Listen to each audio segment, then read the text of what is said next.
పోలీసుతో మాట్లాడినప్పుడు మీరు మా సైడ్ ఫేస్ చేసి చెప్పే విధంగా ఉండకూడదు, అర్థమైందే? అటు సైడ్ తిరిగి మీరు అంటే పోలీస్తో పోలీస్ సైడే ఉండి మేము అటు ఫేస్ చేసినట్టు మీరు కూడా అటే ఫేస్ చేసి పెద్ద మనుషులు వాళ్ళకు సర్ది చెప్పే విధంగా, అప్పుడు ఎవరికి వాళ్ళు అది తప్పు రైట్ అనేది డిసైడ్ చేసి అప్పటికప్పుడు చేయలేము. కాబట్టి ఏదైనా ఇష్యూ ఉంటే సామరస్యంగా ఇట్లా కూర్చొని మాట్లాడితే సెటిల్ అవుతుంది ఇష్యూ. ఏదైనా మాట్లాడచ్చు. 100 మంది ఏదో కూర్చొని 100 మందికి ఒక సమాధానం చెప్పేదానికి అవుతుందా? లేదు, కరెక్టే ఉండొచ్చు, మీ సైడ్ నుంచి కరెక్ట్ మీరే ఉండొచ్చు. అవతల వాళ్ళకి చెప్తే వింటారా? అప్పుడు ఇన్నే స్టేజ్లో ఉంటారా? విన్నారు కదా. మామూలుగా మనం ఏదో మన ఇంట్లో ఏదైనా ఒక విషయం మాట్లాడితేనే 4 రకాలు ఉంటాయి అభిప్రాయాలు. ఆ ఉన్న 1000 మందికి 100 మందికి ఒకే అభిప్రాయం రావాలంటే తప్పు కావచ్చు, ఏదైనా సరే. అప్పుడు దాని సిచ్యువేషన్ని కూల్ డౌన్ చేసేదానికి మాత్రమే పెద్ద మనుషులుగా మీ పాత్ర మీరు పోషిస్తే, పోలీస్కి హెల్ప్ చేస్తే మీరు సొసైటీకి హెల్ప్ చేసినట్టు అవుతుంది.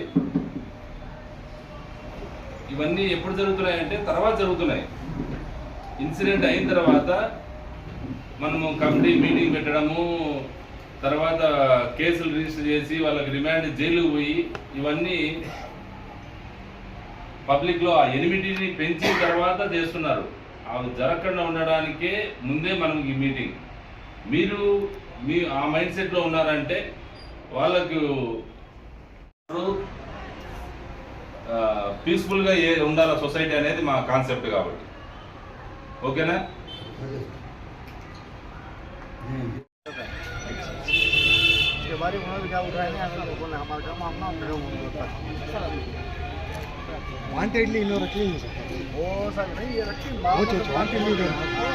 బక్రీద్ సందర్భంగా మనకు పలమనేరు టౌన్లో ఈరోజు పీస్ కమిటీ మీటింగ్ ఆర్గనైజ్ చేయడం జరిగింది. హిందూ ముస్లిం పెద్దలతో అందరితో కలిపి ఈ పీస్ కమిటీ ఆర్గనైజ్ చేయడం జరిగింది ఎస్పీ గారి ఆదేశాల మేరకు. దీంట్లో భాగంగా ఈ ప్రివెన్షన్ ఆఫ్ కౌ స్లాటర్ అనేది ఇంపార్టెంట్గా వాళ్ళకి ఎక్స్ప్లెయిన్ చేయడం జరిగింది. దానికి అందరూ ముస్లిం పెద్దలు అందరూ అంగీకరించినారు. ఇంతకుముందు ప్రీవియస్గా కూడా ఎటువంటి ఇష్యూస్ లేవు పలమనేరులో. ఇదే విధంగా పీస్ అండ్ హార్మోనీని కంటిన్యూ చేస్తామని చెప్పి పెద్దలు కూడా అష్యూరెన్స్ ఇవ్వడం జరిగింది.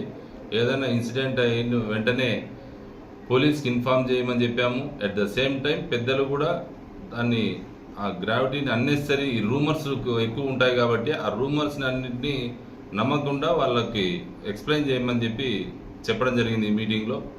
నిజంగా వాళ్ళకి ఏదన్నా అటువంటి నోటీస్ వస్తే కనుక మాకు ఇమీడియట్గా పోలీస్కి దృష్టికి తీసుకొని వస్తే ఆ సమస్యకి వాళ్ళ సమక్షంలోనే పరిష్కారం చూపుతామని చెప్పి కూడా తెలపడం జరిగింది. Thank you.